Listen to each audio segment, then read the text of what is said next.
Hello, folks. Welcome to another episode of J Ride Customs. And thank you to the train driver that keeps honking every time he drives by here. I know you're a subscriber. I appreciate you subscribing.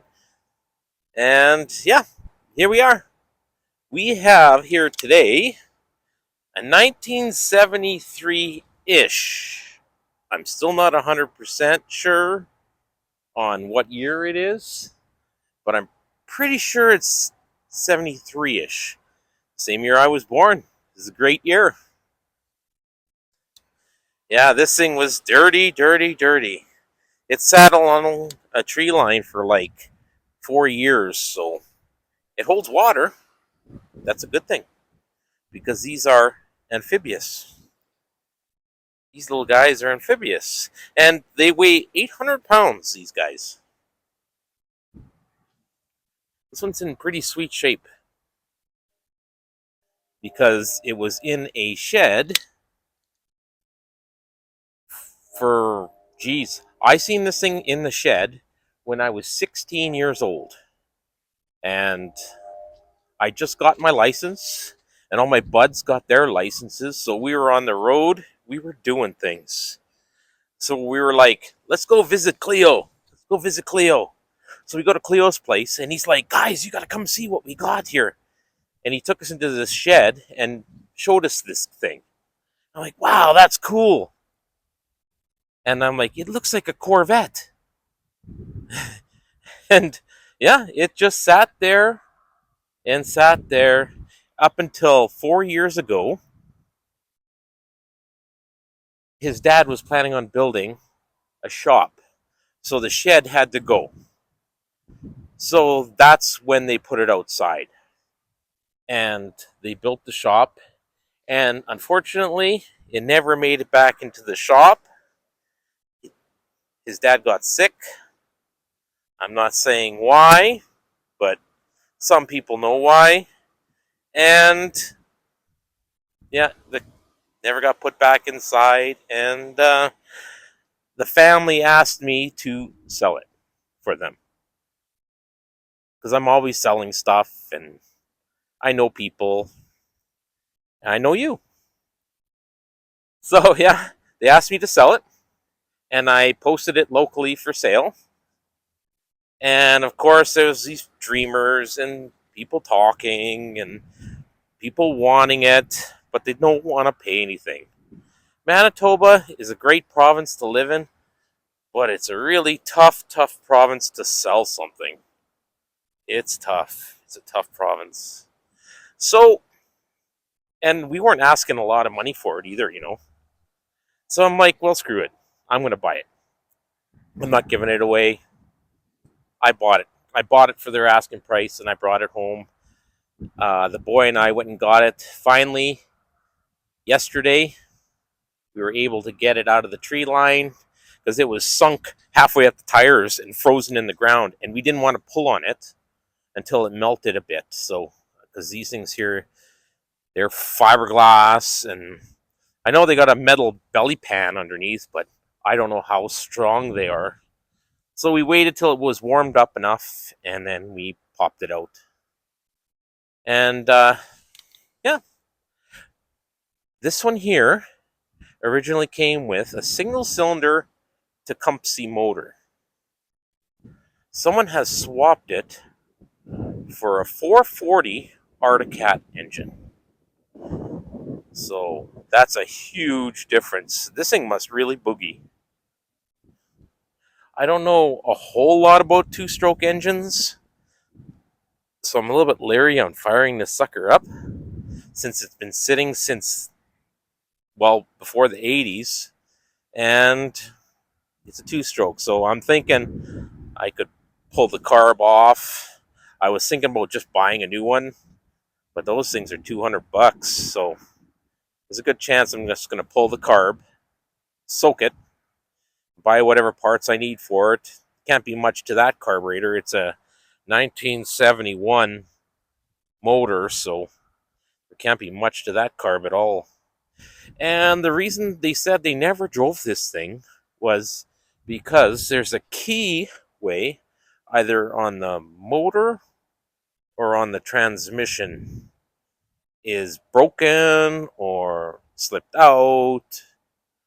But that's why they didn't fix it. I guess they just couldn't be bothered. But they did a good job storing it. Even when the 4 years it was outside, the old man put like an old pool over top of it and covered it to about, say, here. So the seats were covered and the motor's covered. And the motor is a pull start.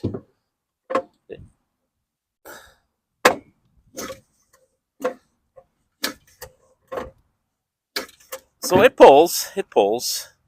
I'm not looking forward to pulling it, but it pulls. And they also they put the dash out of the skidoo in there as well. They were thinking. Somebody was thinking.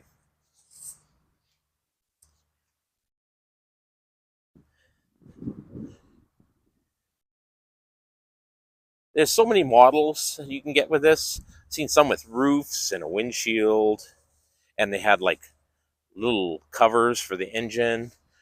But this one here, the old guy wanted it for hunting. He was a big hunter back then, so I guess he was going to put a moose or a deer in there. I don't know about a moose, but I think a deer would fit in there. Yeah, yeah.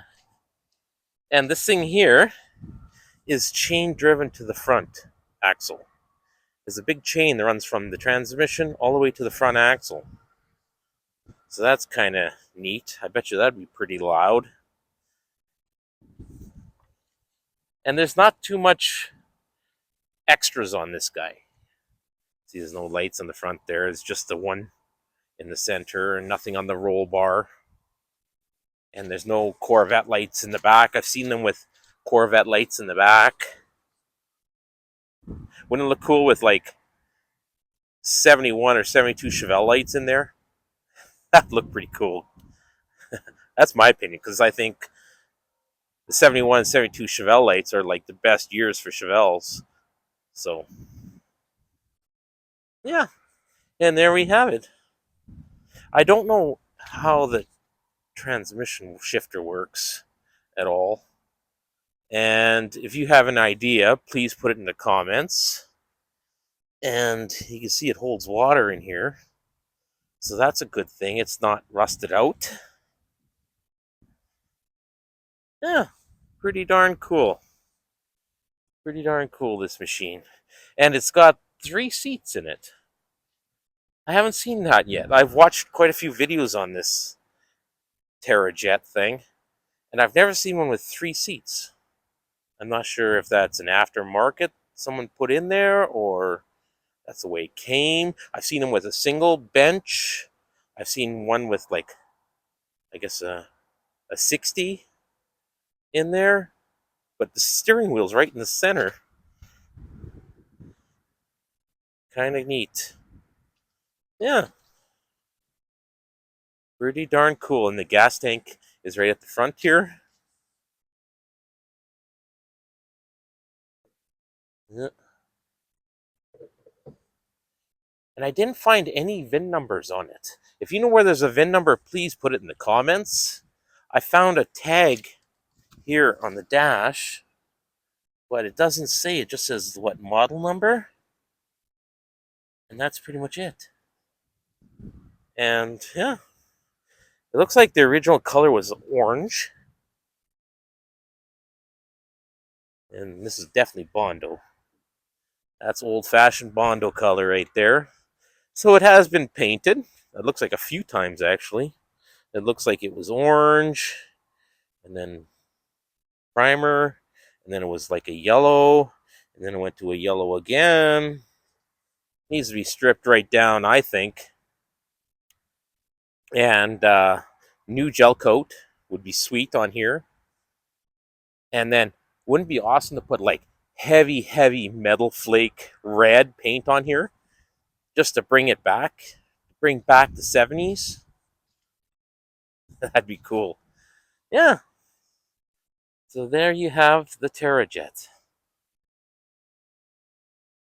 I don't know if I'm going to sell it or fix it up, get it running. I don't know. I'm going to have to get an expert to help me get it running because I don't want to blow anything up like gaskets or whatever when you first fire it up. I have no idea what these switches do. I have no idea. I would imagine that one there with the flick would be the light because it's right there. But who knows what the other ones are for. I got no ignition key for it, so I'm going to have to hotwire that. No biggie.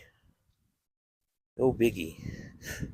But yeah, that is the Terra Jet. Pretty darn cool machine. So if you want to see what I end up doing with this thing, like and subscribe. Give me a thumbs up.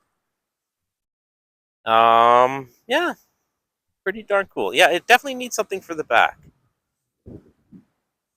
So yeah, thanks for watching,